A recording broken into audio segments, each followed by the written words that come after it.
Cette interview vous est proposée par notre partenaire, le groupe Limagrin, de la terre à la vie.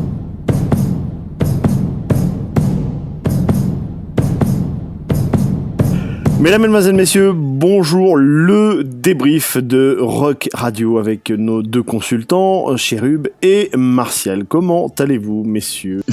Ça va très bien. Ouais, salut Jérôme, salut Chérub. Ça va pas trop mal aujourd'hui. Ouais, pas trop mal. Un peu mieux qu'hier soir, bien que hier soir, nous avons gagné. Enfin, ils ont gagné, nos joueurs. Ouais, rassurez-moi. Oui, effectivement, on commence gagné. Même à lire les réseaux sociaux, on commence même à se dire qu'on a perdu ce match. Non, effectivement, on l'a gagné. On a 4 points, on est premier ex-aequo au championnat, au top 14 à une journée de la fin. Certes, le bilan pourrait être meilleur, mais il n'est pas non plus catastrophique. Mais quelle drôle de soirée. Ouais, drôle de soirée. Ça avait bien commencé avec Oiseau, hein, sur scène, sur la pelouse. Ici c'est Montferrand, repris, oui, très bonne idée. Repris par une bonne moitié de stade, voire un petit peu plus. Une belle ambiance. Mais après, par contre, c'était irréel au niveau de l'ambiance. C'était l'ambiance dans le stade, le match, les blessures. C'était un match particulier. Ouais, alors, Jérôme, j'ai une petite explication quant à l'ambiance. Il faut pas oublier que ce match arrive 2 semaines après une finale hyper frustrante pour l'ensemble des supporters auvergnats, qui avaient encore beaucoup d'espoir de remporter cette Coupe d'Europe et qui malheureusement a vu ses espoirs tomber à néant. Donc ce match arrivé à domicile, le premier match après cette défaite, donc les gens étaient un petit peu tristounes, encore frustrés de cette désillusion, et en plus contre Toulon. Donc c'est vrai que dans les tribunes on n'était pas spécialement motivés pour venir au match, et en plus la tournure du match ne nous a pas aidés. Non, ça ne nous a pas aidés. Chérub, cette équipe de Toulon, elle t'a surprise ? Cette équipe non. B ? Alors, l'équipe B de Toulon ne m'a pas surprise. Non, ce qui m'a surpris d'abord, c'est Oiseau qui a invité le speaker de l'ASM à chanter. Alors ça, c'était le premier moment rigolo de la soirée. Oui, rigolo, on peut le dire. Ouais. Il s'en est pas trop mal sorti. Voilà, des vocations sont nées avant le match et ça m'a beaucoup fait rire. Ouais, donc l'équipe B de Toulon m'a beaucoup moins fait rire parce que j'ai eu l'impression de voir les mêmes 15 joueurs que la semaine dernière à Twickenham, enfin il y a 15 jours à Twickenham, pardon. Des joueurs morts de faim, des joueurs qui voulaient du ballon, des joueurs qui ont mis de l'envie et finalement des joueurs qui ont mis tous les ingrédients qu'on n'a pas retrouvés chez nos joueurs à nous. Donc du coup, non, elle m'a pas trop fait rire cette équipe et elle a failli nous jouer un bien vilain tour en allant chercher la victoire chez nous une nouvelle fois. Pour rebondir sur ce que dit Chérub, on rencontre Toulon, notre adversaire qui nous a battus en finale, je le répète, 2 semaines plus tôt. On est chez nous. On aurait pu attendre un sentiment quand même de révolte, je sais pas, à vouloir les cabosser comme ils nous ont cabossés, à vouloir marquer son territoire. Et forcé de constater que cette première mi-temps a été plate dans le niveau dans l'envie. J'ai été très déçu, moi, par l'implication des joueurs. Je les ai trouvés sans jus, sans vouloir faire mal, alors que vraiment ils avaient, comme je l'ai dit tout à l'heure, beaucoup encore à se faire pardonner. Le seul qui dans ce domaine a été peut-être au-dessus du lot, c'est Paul Gédréziac, qui a su s'imposer face à Castro Giovanni dans le combat, à vouloir bien faire voir aux Toulonnais qu'il était présent. Pour les autres, je les ai trouvés apathis, vraiment très déçus de ce manque de réaction, de ce manque de caractère qui encore nous symbolise. Ouais, j'ajouterais Ouloudjak qui pour moi a fait un très beau match, une assez bonne partie. Après, je rejoins Martial, c'est vrai, dans l'implication des joueurs, c'est dommageable. Alors, on a pu échanger ensemble avec Martial à l'issue du match et on se disait qu'on n'a pas retrouvé du tout l'implication des joueurs qu'on a pu.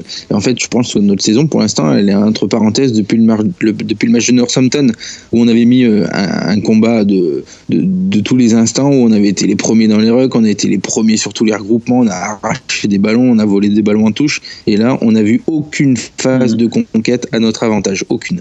On n'a jamais voulu leur faire mal. Ça, je sais pas. Ouais, tout à fait. Et il y a 2 semaines, ils nous rendaient tous tristes. Ils étaient certainement tristes. Ils auraient pu nous faire voir que, voilà, ils allaient se battre encore jusqu'au bout et en plus, l'adversaire était tout béni, quoi. C'était Toulon, histoire de leur faire mal, quoi. Mais non. Donc, du coup, si jamais on doit se rencontrer dans les prochaines semaines, je vois mal comment on pourrait être favori de ce match. Tout dépendra, on va dire, la tournure de la fin de saison. S'il y a une place qualificative, on va dire direct en demi-finale, ça va permettre de souffler un petit peu et de soigner un petit peu les blessés. Ouais, mais on y sera vite, hein, Jérôme. Oui, on y sera vite. La semaine prochaine, on joue Montpellier. Et si on enchaîne, alors sans le barrage, c'est 2 semaines plus tard, on est à Bordeaux. Hein. Voilà, mais donc la semaine ça va sera toujours mieux. Ça sera toujours mieux, à mon avis. Hein, ça sera toujours mieux que jouer un quart de finale, un barrage, une semaine après Montpellier. Ce qui voudrait dire qu'en plus on a perdu à Montpellier, donc faut encore une remise en question. Le match de Montpellier est super important et je crois qu'il faut pas le galvauder, il faut y aller avec des ambitions et vraiment la grosse équipe. On a la chance de jouer un quart de finale à Montpellier qui, quel que soit le résultat, s'il est négatif, nous redonne la chance de rejouer un barrage. Alors là, si on y va, faut y aller sans pression, avec de la volonté et de l'envie, et ça va passer. Qui en plus Montpellier a quasi plus rien à jouer, peut-être cette 7e place. Donc là, c'est le moment d'appuyer et de se dire que Bordeaux nous ouvre les bras. Mais si on se remémore nos discours après la finale, on était très inquiets avant le déplacement. Enfin, vous étiez très inquiets avant le déplacement à Grenoble. Et ils ont su rebondir. Ils ont su... alors on va dire que Toulon était peut-être une parenthèse. Et je le rappelle, nous avons quand même gagné ce match. Il n'y a pas de défaite. Donc le plus important était là. Et là... Bon, il faut leur faire confiance pour Montpellier. Ouais, t'as raison. T'as raison. On a quand même 9 points. On a engrangé quand même 9 points depuis la défaite de Twickenham. On aurait signé, je pense, tous immédiatement, pour un tel bilan juste après cette défaite. Dans l'envie, on a trouvé une bonne envie, bien meilleure pour moi à Grenoble, face à une équipe que j'avais trouvé faiblarde, même si elle a quand même quasi atomisé, avec surprise pour ma part, Toulouse ce week-end. L'envie était meilleure à Grenoble que ce qu'on a pu vivre hier. Alors peut-être qu'à Montpellier, on peut avoir une bonne surprise. Grenoble. Oui. Moi je suis confiant pour Montpellier. De toute façon, là c'est une chance unique d'aller directement en demi-finale, de recharger les accus. Faut y aller là. La Yellow Army, sur ce match-là, elle a été présente en début de rencontre et puis après stressé comme tout le monde tout au long de la rencontre.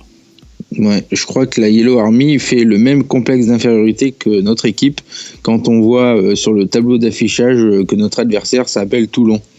Et j'avais cette crainte avant la finale qu'on ait perdu le match avant même de l'avoir joué.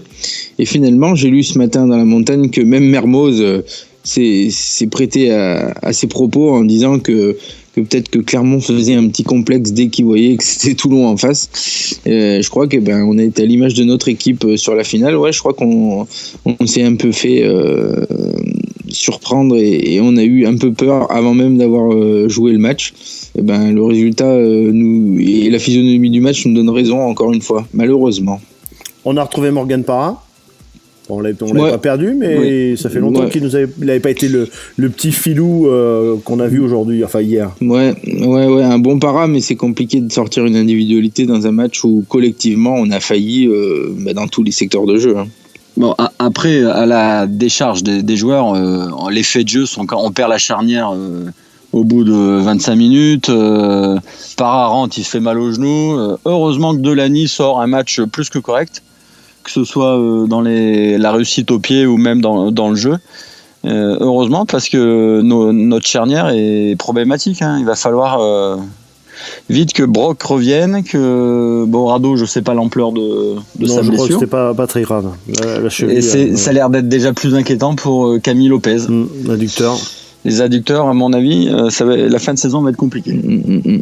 On va faire un petit retour en arrière de quelques heures. On a vécu un début de semaine, enfin c'était la semaine dernière, un petit peu compliqué et là aussi un petit peu bizarre avec les arrivées, les départs, Naolo qui ne revient pas, qui n'arrive pas, la Fédé Néo-Z qui le garde, Naps qui doit partir à Toulon, qui part pas à Toulon, on apprend qu'il va peut-être aller à Lyon. Là aussi c'était une fin de saison un petit peu incroyable et inédite. Ouais, inédit. C'est le mot, ouais. Vas-y, Martial. Non, on s'en passerait, surtout de ce genre de mauvaises nouvelles. On avait beaucoup d'espoir sur Stelier Naolo, là, qui fait une super saison, même une trop belle saison, malheureusement. La Fédé néo-zélandaise fait le forcing et va y arriver, bien sûr, à le garder. Au jour d'aujourd'hui, Jean-Marc Lermet a annoncé qu'il n'avait reçu aucun document de la Fédé voulant garder Naolo. Bon. Non, mais certes, mais quand on commence à nous dire que ça sent pas bon, c'est que c'est pas bon du tout. C'est cuit. Et quelle saison, c'est cuit, mais bon, quelle saison ce joueur?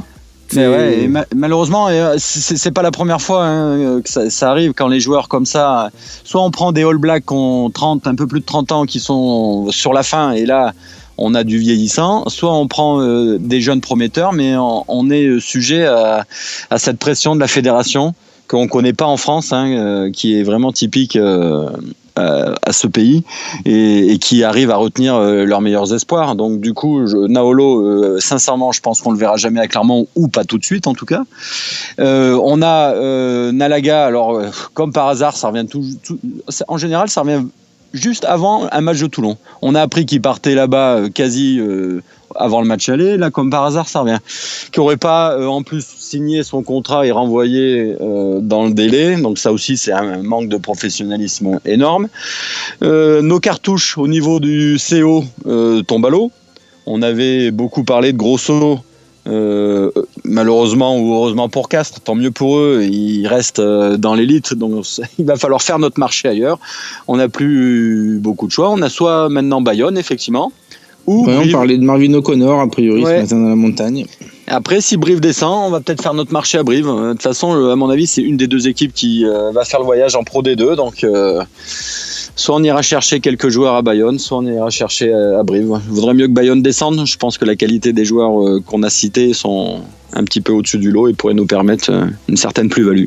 Pour eux, il n'y aura pas de fusion ce matin. Oui. Le président là aussi, Bayonne, ça a été un beau sketch aussi. Ouais. J'imagine vivre cette scène, moi, à Montferrand, avec un club qui est pas loin, juste à côté. Non, mais c'est catastrophique d'annoncer ça en plus. Ils annoncent ça sans annoncer. Ils nous prennent vraiment Moi, je me mets à la place des Bayonnais et puis moi, je le mets dans la configuration ASS-OL. On nous annoncerait une fusion entre la SSE et l'OL. Je pense que non, mais c'est impossible. C'est des clubs mythiques, je veux dire. Et en plus, du coup, la fusion, si les deux sont en Pro D2, elle a encore moins de sens. Ouais, enfin, Biarritz risque de descendre puisque financièrement ils sont très mal et personne ne veut mettre au pot. Donc Biarritz risque d'être rétrogradé en fédéral à cause des soucis financiers.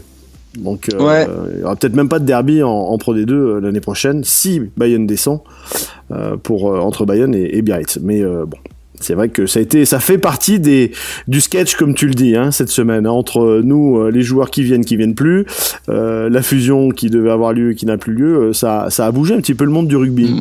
Ouais, mais le rugby tourne pas rond. Franchement, quand je vois ça, déjà, j'ai toujours du mal à comprendre qu'on arrive à annoncer des joueurs ou des joueurs qui quittent les clubs ou même les entraîneurs au mois de 6 décembre, mois avant la fin. Ouais, tout à fait. 6 mois avant la fin d'une saison. Mais je dis au foot, imaginons au foot qu'un entraîneur du PSG se dise tiens, je vais à Marseille dans 6 mois. Ça me semble inconcevable. Et que tu l'imagines en photo avec le maillot de Marseille qui termine le PSG. Non, ça, franchement, c'est le côté pro du rugby qui m'exaspère. Il y a d'autres choses. Il y a les vidéos qui m'exaspèrent, comme sur le dernier essai de Morgan Parra, quoi qu'on en dise. S'il n'y a pas le ralenti, tout le monde pense que c'est dans le mouvement. Effectivement, quand on voit l'action au ralenti, on a l'impression que c'est en 2 temps. Mais cette vidéo tue le rugby aussi. Bon, Montpellier alors, pour vous? Montpellier, comme l'a dit Martial tout à l'heure, c'est un quart de finale, un premier quart de finale pour nous. Gratuit. Et j'ajouterais même à cela que malgré notre résultat, nos amis brivistes peuvent nous assurer la 2e place, même si nous on s'incline à Montpellier. Alors dans les intentions, je rejoins Martial. Je pense qu'il faut mettre la grosse équipe. Faut aller faire un gros match de rugby là-bas. Faut se remettre la tête à l'endroit, remettre notre rugby en place parce qu'on va en avoir besoin si on veut aller plus loin dans le championnat. Mais c'est vraiment un match qui nous est offert où il faut y aller sans pression, comme le disait Martial, et se faire plaisir, jouer au rugby, quoi. Parce que c'est pas gagné pour le Stade Français à Brive. Non, mais Moi, je crois fortement en Brive. Ils jouent leur maintien dans l'élite sur ce match-là. Le Stade Français a montré de belles choses ce week-end encore, mais je ne les vois pas s'imposer à Brive. On est tous supporters de Brive et d'une pour le match contre le Stade Français, juste à titre personnel pour qu'on puisse être directement qualifié pour cette demi-finale, mais aussi parce que une saison sans Brive, c'est un derby en moins, c'est le petit bonhomme sans la mousse, quoi. Donc, c'est un petit bonhomme sans la mousse. Et quoi qu'on en dise, on est quand même tout cœur avec Brive pour la région centre. Un club en élite et en top 14, c'est toujours bien. Et allez, Brive. Oui, c'est un peu Isabelle sans Jérôme, tu vois. Donc, tout à fait, oui. Donc ça ressemble plus à grand-chose. Faites, oui, vous avez raison. Illusion, cette très belle photo qu'on a vue dans Voici. Voilà, Voici, voilà, tout à fait. En closer. Oui, presque, messieurs. Qui part à Montpellier, non? Vous restez... Non, on va rester tranquillement sur place. On verra pour les demi-finales à Bordeaux, en stade, histoire de découvrir ce magnifique nouveau stade dans cette belle ville de Bordeaux. Oui, parce qu'il y a beaucoup de supporters. Moi, j'ai conversé, j'ai regardé, j'ai lu, j'ai écouté, qui ne veulent pas aller à Bordeaux, faire les demi. Ils sont un petit peu déçus. Ils parlent même si à finale, on montera pas à Paris. Enfin bon, ça, on entend toujours cela après. Et puis le jour J, on entend la grogne. Grogne. Alors après. Franck Azema est pour moi un petit peu responsable de cette grogne parce qu'on a pu lire dans la presse qu'il aurait préféré être reçu à l'aéroport par des sifflets que par des applaudissements. Donc ça a donné pour certains, je sais pas, la possibilité de vilipender leur venin. Donc faut pas non plus tout mettre, tout n'est pas négatif. C'est normal, on est déçus, on est tous frustrés, nous les premiers de cette fin de saison qui est mal parti depuis cette déception de Twickenham, mais faut croire en eux. On est quand même premier du championnat à une journée de la fin. Il y a tant de supporters qui voudraient. C'est ce que j'allais vous dire. Mettez-vous à la place d'un supporter, je ne sais pas, de La Rochelle, de Brive. Mais Brive, là, ils pensent qu'ils vont peut-être être en Pro D2. Ouais, en Pro D2. Alors, et ils se disent que Clermont, ils sont premiers du championnat, ils sont vice-champions d'Europe, et le dernier match à la maison, ils se font conspuer par les supporters. Bon, alors c'est vrai qu'il y a toutes ces défaites qui font mal. Comme tu disais tout à l'heure, il y a un ras-le-bol et les gens ont attendu 5 semaines après le dernier match à la maison. Bon, il y a eu besoin d'évacuer. Voilà, exactement. D'évacuer toutes ces peines. Et voilà, donc bon, c'est vrai que... C'est un peu comme le cas Nalaga. Nalaga, le jour où on a appris qu'il allait à Toulon, on l'a sifflé. Après, la semaine d'après, on l'a encouragé. Et il fait partie de notre club et on voulait qu'il réussisse cette fin de saison. La SM, c'est pareil. Cette frustration, elle est sortie un petit peu hier. Sur les sifflets, sur le président, sur Jean-Marc. Puis il y a eu cette cérémonie avec Péchambert qui est encore sur le terrain. Enfin, ça s'est joué aussi de malchance ou une mauvaise idée. Enfin, peu importe. Voilà, maintenant, il faut se dire qu'on est tous dans le même bateau et que plus on les soutiendra et plus on aura de chance d'avoir une belle surprise et une bonne nouvelle le soir du 13. Qui sait. Peut-être nous retrouverons à Place de Jaude le 14. On va y croire. C'est tout ce qu'on peut souhaiter. On fait encore une saison remarquable. Et c'est vrai que ce mois de mai est toujours difficile à vivre quand on voit ce qu'on arrive à faire pendant toute une saison. C'est vrai que c'est usant, mais voilà, on est encore avec eux. Oui, on est encore avec eux. On va rester sur ce mot de la fin. Notre prochain débrief, la saison régulière sera terminée. On saura enfin qui descend, qui se qualifie pour les demi-finales directement et qui jouera les barrages. Donc on y verra un tout petit peu plus clair lors de notre prochain débrief, messieurs. Ouais, j'ajouterais juste un petit mot. Vous venez d'en parler, messieurs, les adieux de certains joueurs au club. On va perdre quelques joueurs de qualité en cette fin de saison et c'est des joueurs qui auront apporté à l'ASM et du coup on va leur souhaiter bon vent dans leurs nouvelles aventures respectives. Ouais. Et puis on essaiera de garder contact bien sûr avec l'ensemble des joueurs et de les avoir. On les aura peut-être pas lors du débrief mais lors de quelques interviews. Moi j'ai conversé avec Pierre Mignoni. Les portes de Lyon sont ouvertes pour venir l'année prochaine faire des petites questions à Pierre et également à Julien Bonner, donc du côté de Lyon on aura des infos. Bon vent. Merci pour ce qu'ils ont apporté au club. Ouais. que ce soit Julien ou Pierre, et puis même les autres, hein, je pense à Malzieu qui a eu une fin de carrière ici, si on peut le dire, difficile, mais qui en 2010 fait encore une saison magnifique, une demi-finale à Saint-Etienne, qui va certainement rebondir admirablement. Voilà, c'est tout ce qu'on.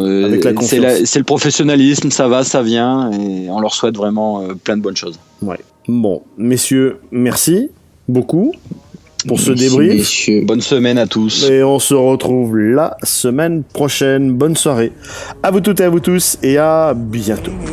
Run, boy, run.